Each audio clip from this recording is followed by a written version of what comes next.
What is up? Welcome back to the Cincy Guy. I'm your host Andrew, and today we'll be talking about the Cincinnati Bengals and the Cleveland Browns, but mainly about Ja'Marr Chase's injury and how the next 4 to 6 weeks will pan out for the star wide receiver. Welcome back and enjoy.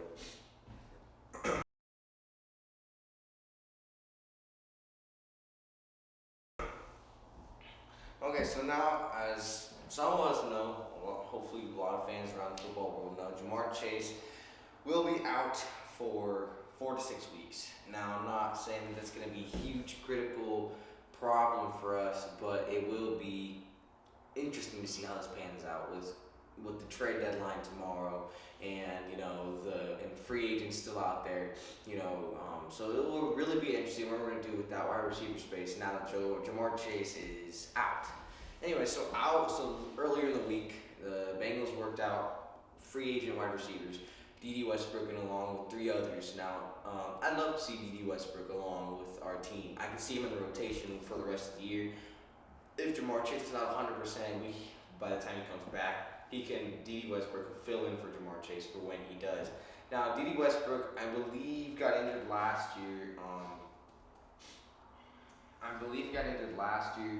He only played a couple of games because of his injury, but his career stats haven't been that bad. I think he got drafted in the 2015.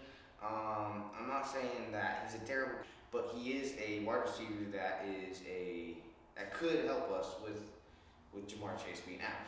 Now his stats aren't exactly the best, but if he comes to Cincinnati, he will have a quarterback and two other wide receivers that will help him along the way. Now, I see that Ja'Marr Chase is obviously going to be out for a while, but D.D. Westbrook or even Daz Newsome, that'd be great to see Daz in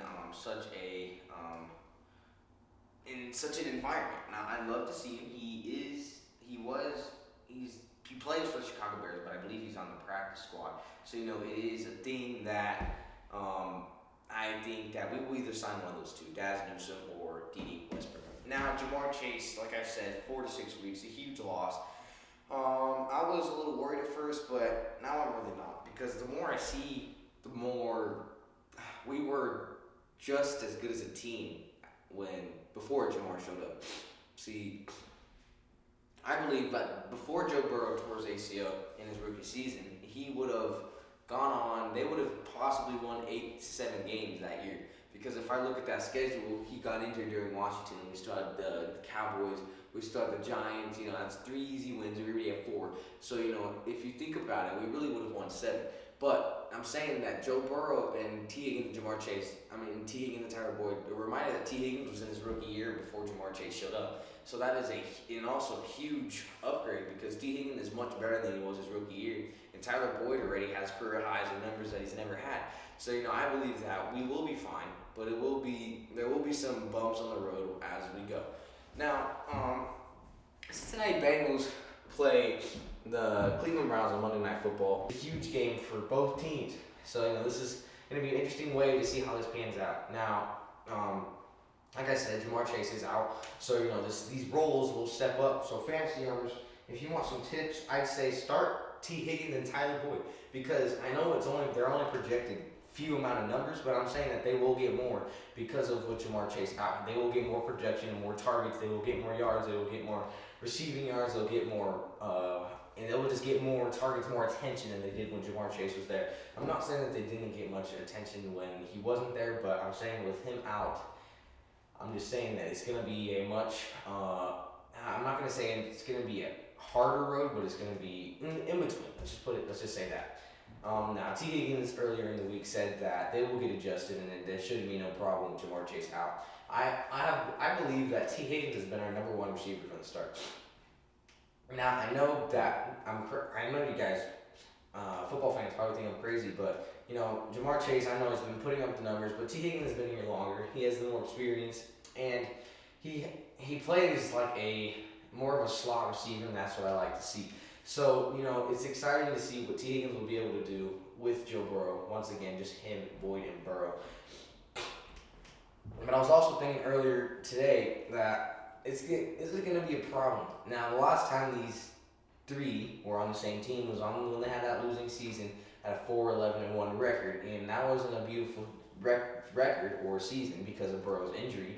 But I've seen that they've gotten much better. Their coaching staff has gotten a little bit better, and they have more experience now. And Boyd is older and more experienced. He's been in the Super Bowl. He's this season. All three receivers are on pace to go for over 1,000 yards. Even with Jamar Chase out, he's still on pace to go for over 1,000 yards. So that's what I'm saying. I don't know what else there is to say. So if there are any questions, so thank you guys.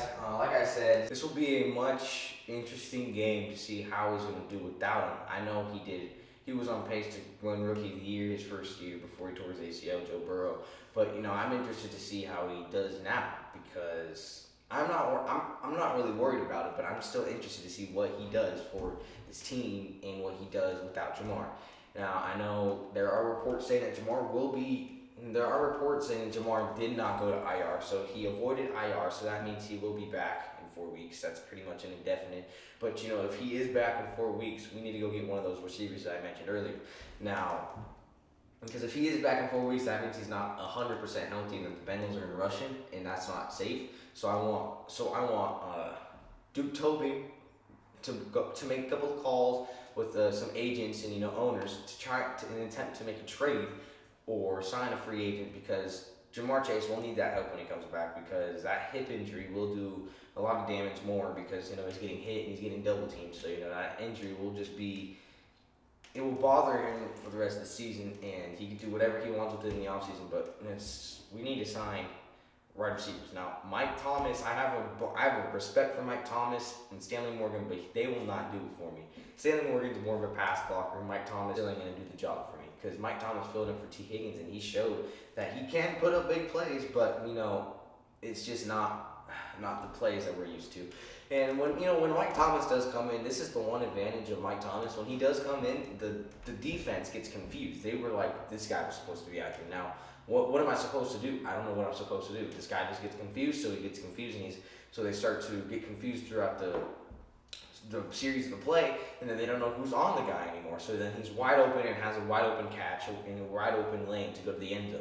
But it's I'm not gonna say that it's gonna be a terrible process these next 4 weeks, but it will be an interesting one. So with that being said, my score prediction for today, I have the Cincinnati Bengals winning 32-23. Now reasons are the Browns haven't executed enough lately. I know they did pretty good their first 2 weeks, but they haven't won a game since week 2. So since week 1 actually, no, since week 3 I'm pretty sure. So it's just a game that Cleveland needs to win to save their season, just like the Broncos did against Jacksonville yesterday morning. Thank you guys for watching. Goodbye.